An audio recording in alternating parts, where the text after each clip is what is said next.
Queridos irmãos e irmãs, sejam bem-vindos a mais um vídeo da série Estudando o Evangelho segundo o Espiritismo, aqui no nosso canal Espiritismo Estudos para a Vida.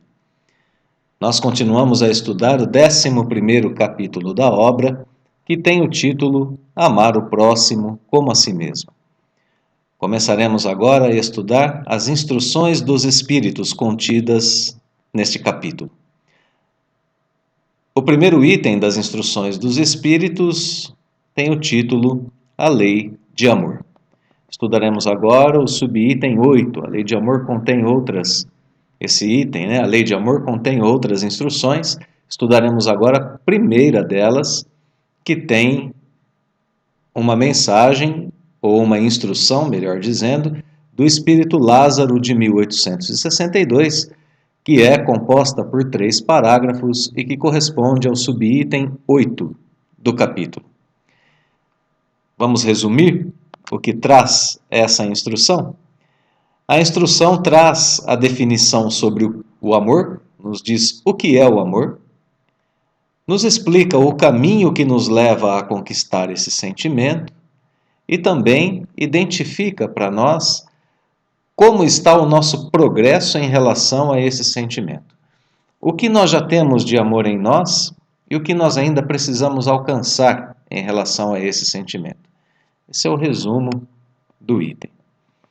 Para falarmos um pouquinho sobre a ideia de continuidade, nós vamos lembrar que anteriormente nós estudamos que o amor nasce do exercício de certas virtudes, como o perdão, a caridade, da nossa força de vontade ao combate ao egoísmo que ainda temos em nós, e nasce também do cumprimento de nossos deveres em relação a Deus, a nós mesmos e ao próximo.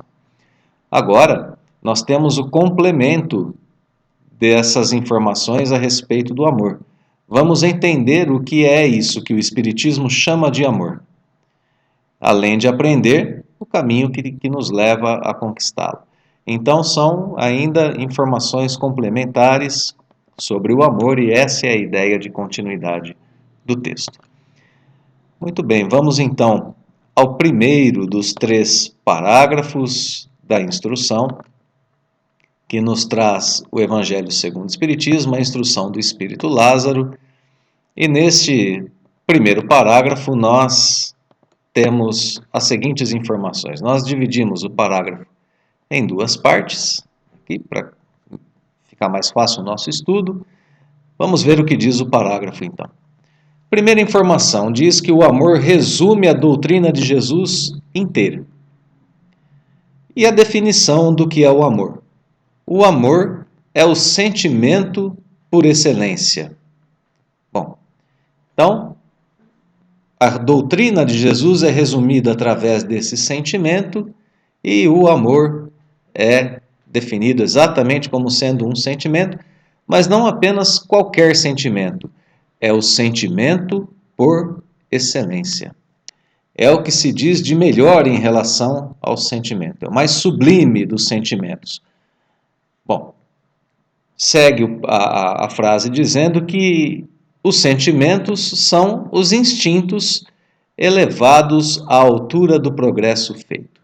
Vale uma leitura complementar aqui do último capítulo da 2ª parte de O Livro dos Espíritos, para quem quiser entender melhor essa história dos instintos, não é?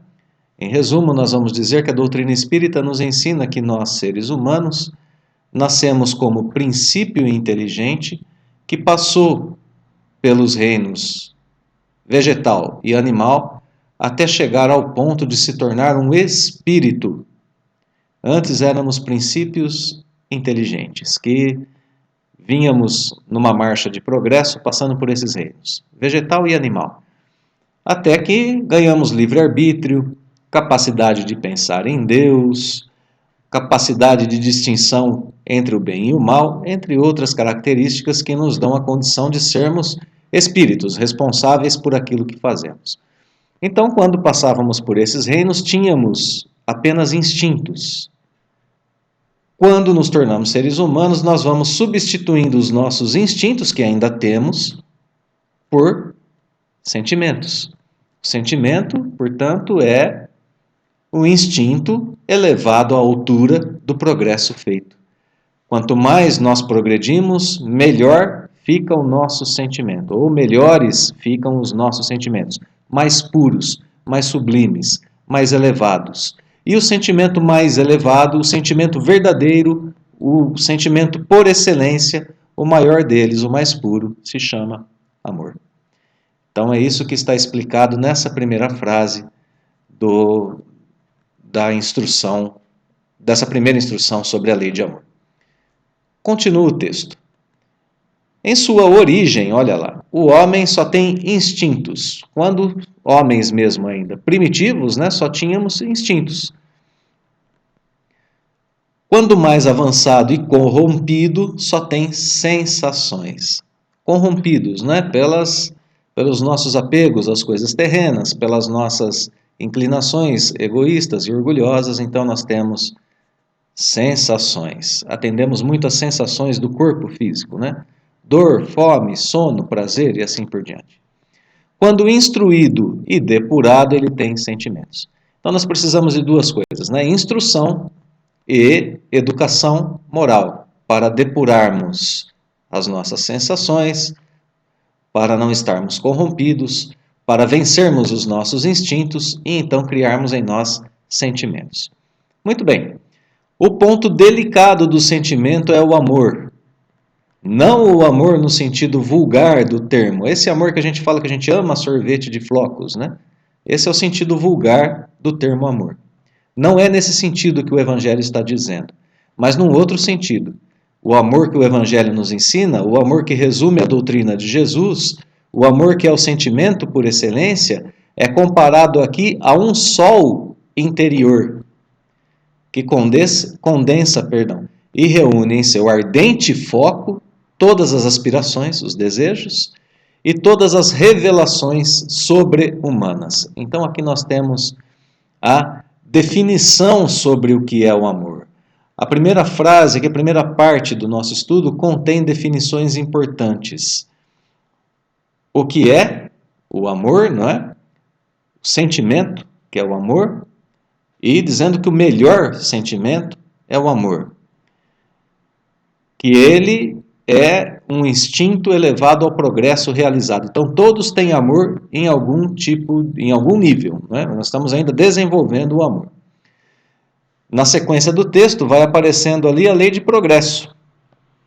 Instintos, sensações vão se transformando em sentimentos e são a explicação do progresso a qual nós nos referíamos, porque isso aparece, né, como sendo uma jornada, um exercício para nós que vem sendo realizado através das múltiplas encarnações. Depois disso tudo, o amor é redefinido como sendo o ponto delicado do sentimento. Para a gente entender que é preciso crescer no amor, não é?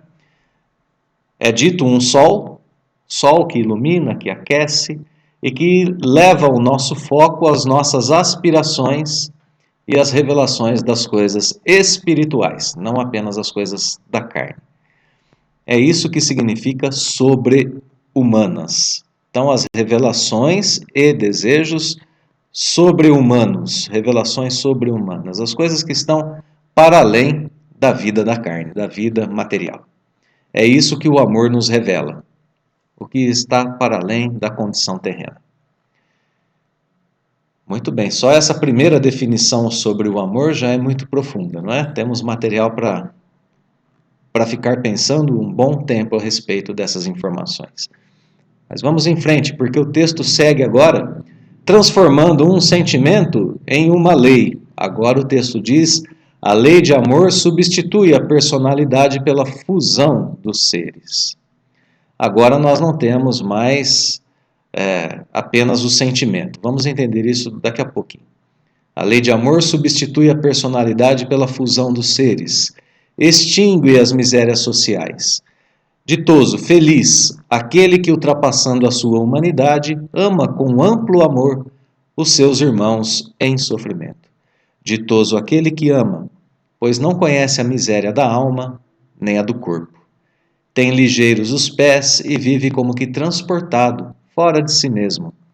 Quando Jesus pronunciou a divina palavra, amor, os povos sobressaltaram-se e os mártires, ébrios de esperança, desceram ao circo. Que belíssimo esse primeiro parágrafo sobre a lei de amor.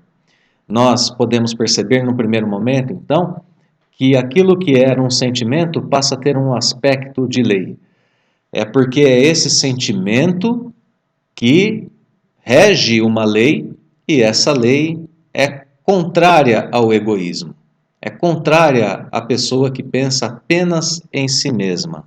Ela é, então, uma lei que trabalha pela substituição daquilo que nós temos em nós, né?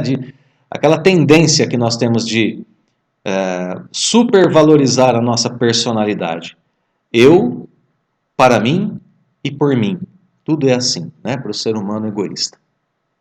Então, substituir essa tendência a exaltarmos a nossa personalidade pela fusão, pela união dos seres.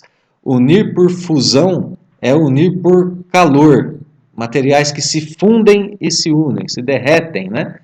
A fusão é o processo no qual nós derretemos principalmente metais e eles acabam se unindo quando se esfriam. Derretem, se misturam e isso é unir por fusão.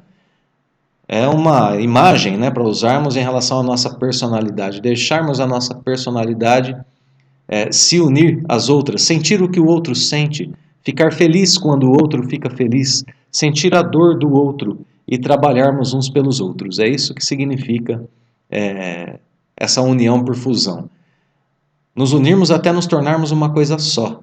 Até que os interesses, o bem-estar de um seja o bem-estar de todos, o interesse de um seja o interesse de todos. É por isso que a lei de amor extingue as misérias sociais. Porque, trabalhando uns pelos outros, as misérias sociais se perdem. Quem ama os sofredores é feliz, pois entende e sente a lei de amor. Sente o sofrer do outro como sendo o seu. Por outro lado, é feliz porque está em comunhão com a lei de Deus e por isso mesmo não conhece a miséria, nem a miséria da alma, nem a do corpo. As coisas terrenas se tornam cada vez menos significantes, cada vez mais insignificantes, e a felicidade que se sente está no âmbito da alma, no âmbito do reconhecimento do outro e de si mesmo.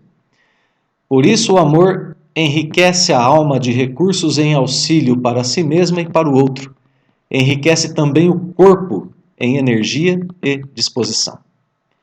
Essa pessoa que vive assim, claro que vive fora de si. Ela está vencendo os limites da sua própria personalidade, se importando mais com o outro do que consigo mesmo. Vive fora dos limites do egoísmo que nos faz cegos e alheios ao mundo fora de nós. Que ensinamentos belíssimos, né?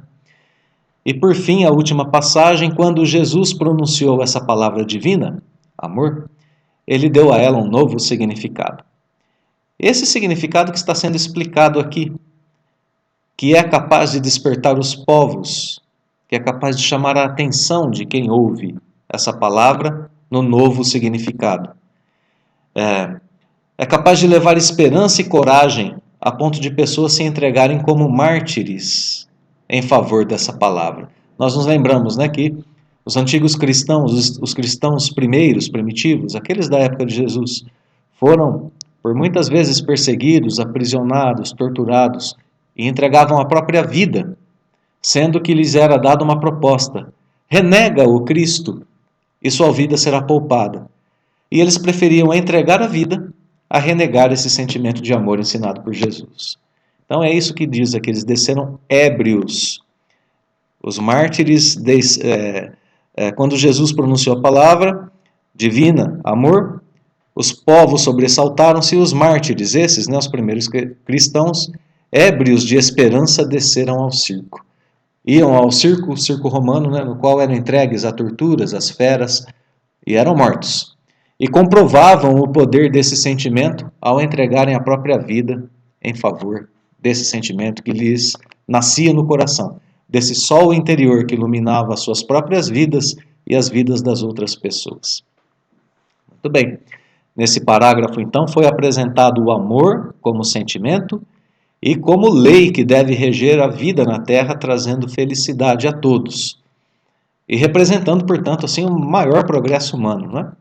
Esse parágrafo define o amor e o transforma em lei, mostrando seus efeitos para quem ama e para quem está em contato com essas pessoas. Vamos ao segundo parágrafo do nosso texto. O Espiritismo, a seu turno, vem pronunciar uma segunda palavra do alfabeto divino, uma segunda lei divina, né? Estai atentos, pois que essa palavra ergue a lápide dos túmulos vazios. E a reencarnação, é essa palavra, triunfando da morte, revela às criaturas deslumbradas o seu patrimônio intelectual. Já não é ao suplício que ela conduz o homem. Condulo à conquista do seu ser, elevado e transfigurado. O sangue resgatou o espírito e o espírito hoje tem que resgatar da matéria o homem. Muito bem, então uma segunda palavra, uma segunda lei que deve ser unida à lei de amor. A reencarnação ergue a lápide dos túmulos vazios. Os túmulos agora estão vazios. Contém lá apenas restos de corpos. O que é essencial já não está mais lá, nos túmulos. O espírito. O espírito não está lá. Então, a reencarnação ergue essas lápides, portanto, triunfando da morte, e nos revela o nosso patrimônio intelectual à medida em que nós entendemos que estamos reencarnando há muito tempo e que temos as experiências de cada uma dessas reencarnações em nós.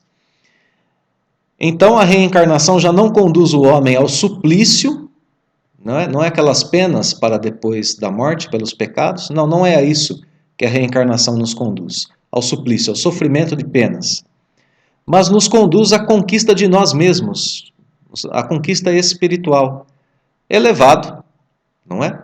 Purificado e transfigurado. Claro, a gente se transforma no decorrer desse processo de purificação. E depois agora nós vamos entender então essa última frase. Relembrando, aqui o texto muda para a questão da reencarnação.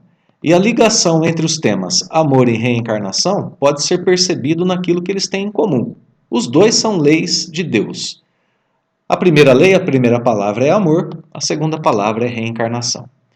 Outra ideia que liga as duas palavras. É através da reencarnação que se conquista o amor no nível explicado no parágrafo anterior. Vamos reencarnando e aprendendo a amar cada vez mais e melhor, cada vez mais a nos aproximarmos daquele sentimento por excelência. Patrimônio intelectual, de novo a explicação, né? Desencarnamos e relembramos e trazemos o patrimônio daquilo que vivemos em encarnações passadas. É através desse processo que a gente vai conquistando o nosso ser, que compreendemos quem nós somos e nos tornamos donos de nossos destinos. A morte deixa de ser uma condenação ao sofrimento, né? Como está explicado aqui no texto. E a última frase, agora. O sangue resgatou o espírito em pelo menos dois sentidos aqui, pelo menos dois significados. O mais forte em relação àquilo que diz o texto, né? O primeiro deles. Como que o sangue resgatou o espírito, no primeiro sentido? O espírito reencarna para ser purificado através do progresso das reencarnações. Então, o sangue aqui resgata o espírito. A reencarnação, não é? A gente reencarna, está num corpo de carne e sangue, e por estarmos aqui, essa condição de estarmos reencarnados vai resgatando o espírito, vai fazendo com que ele se purifique. O segundo sentido, né? O texto começa lá atrás se referindo a Jesus. O amor resume a doutrina de Jesus. Jesus também viveu na carne e provou que depois daqui a vida continua. Voltou em espírito, vencendo a morte. Então aqui a carne resgatou o espírito, né? A desencarnação de Jesus e a volta dele depois da reencarnação mostra que, de certa forma, né, Jesus mostrando que o espírito sobressai sempre depois da vida terrena. Agora a outra frase, não é? O espírito deve resgatar da matéria o homem. Olha que interessante, nós somos espíritos encarnados, seres humanos. Agora o espírito deve resgatar o ser humano, o homem, de seu apego às coisas materiais que se transformam em vícios e imperfeições. Lembremos que lá atrás o amor era definido como sentimento que se sobrepõe aos instintos. Nós temos vários instintos e nós devemos vencer, através de nossa vontade, de nosso amor, esses instintos. É isso que significa. O espírito deve resgatar da matéria o homem, deve resgatar de seu apego a todas as coisas materiais, fazendo com que ele progrida cada vez mais. Nesse parágrafo, então, nós vimos o caminho que leva à conquista do amor, as múltiplas encarnações, mostrando que temos que ter perseverança, paciência, vontade, pois chegar a esse amor é tarefa que pode demorar algumas reencarnações. Mas estarmos atentos sempre, pois a velocidade de nosso progresso é proporcional à nossa vontade de progredir. Então, quanto mais a gente se empenha, mais rápido a gente progride. O parágrafo diz então que reencarnar é a tarefa que deve ser vivida em desenvolvimento de amor. Terceiro e último parágrafo da instrução de Lázaro, de 1862. Disse eu que em seus começos o homem só instintos possuía. Mais próximo, portanto, ainda se acha do ponto de partida do que da meta, aquele em quem predominam os instintos. A fim de avançar para a meta, tem a criatura que vencer os instintos em proveito dos sentimentos, isto é, que aperfeiçoar estes últimos, aperfeiçoar os sentimentos, sufocando os germes latentes da matéria. Os instintos são a germinação e os embriões do sentimento. Trazem consigo o progresso, como a glande encerra em si o carvalho. E os seres menos adiantados são os que, emergindo pouco a pouco de suas crisálidas, se conservam escravizados aos instintos. O espírito precisa ser cultivado como um campo. Toda a riqueza futura depende do labor atual, que vos granjeará muito mais do que bens terrenos, a elevação gloriosa. É então que, compreendendo a lei de amor que liga todos os seres, buscareis nela os gozos suavíssimos da alma, prelúdios das alegrias celestes. Então, esse é o nosso último parágrafo do texto, do belíssimo e profundo texto do Espírito Lázaro, né, que nos ensina sobre a lei de amor. Ele começa aqui identificando o ponto em que estamos da nossa jornada evolutiva. Cada um identifica o seu. Onde ele identifica isso? Mais próximo está do ponto de partida, dos instintos, né, dos primórdios da criatura, do que da meta, que é o sentimento por excelência, aquele em quem predominam os instintos. Então a gente tem que fazer uma autoavaliação e ver onde que nós estamos em nossa jornada. Nós temos mais instintos ou já estamos perto da sublimidade desse sentimento?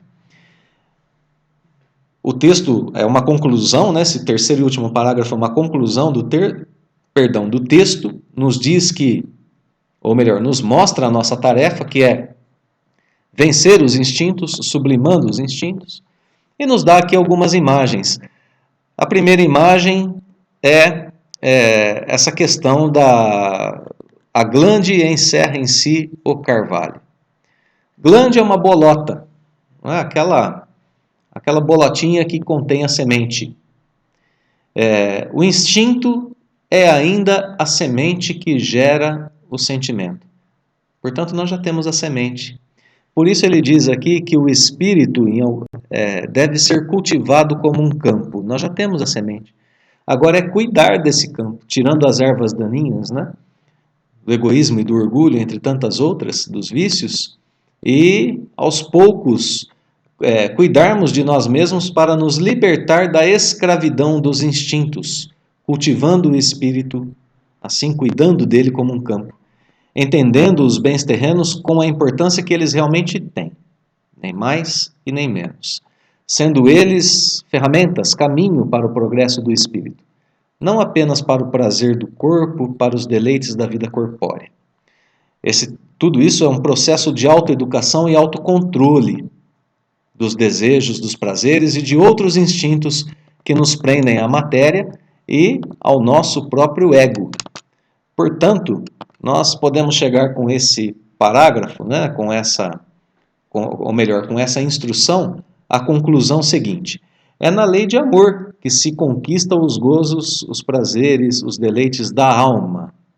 Portanto, a felicidade para toda a imortalidade. Que aqui, nesse texto, estão em oposição aos prazeres apenas do corpo, pois os da alma são suaves e representam, como nós vimos no texto, apenas os prelúdios, apenas os inícios, se assim quisermos, das alegrias celestes. Então, será apenas ainda o início do caminho da perfeição do espírito, né? A conclusão, portanto, desse texto oferece a consciência de nosso atual momento diante da lei de amor e um vislumbre do que nós poderemos ainda alcançar. Oferece também a esperança em sabermos que já temos tudo o que é necessário para viver a lei de amor e as alegrias celestes em nós. E assim ele nos incentiva a termos perseverança, paciência e a desenvolvermos a nossa força de vontade para continuar a trabalhar em favor disso através das reencarnações que virão, a começar por essa na qual nós estamos.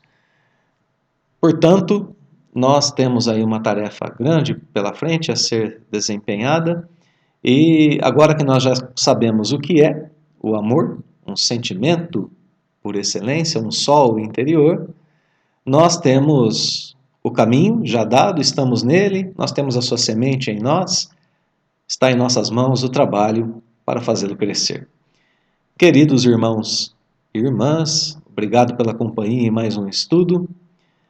Muito obrigado por nos acompanharem nos estudos e na prática do Evangelho, no limite de nossas forças.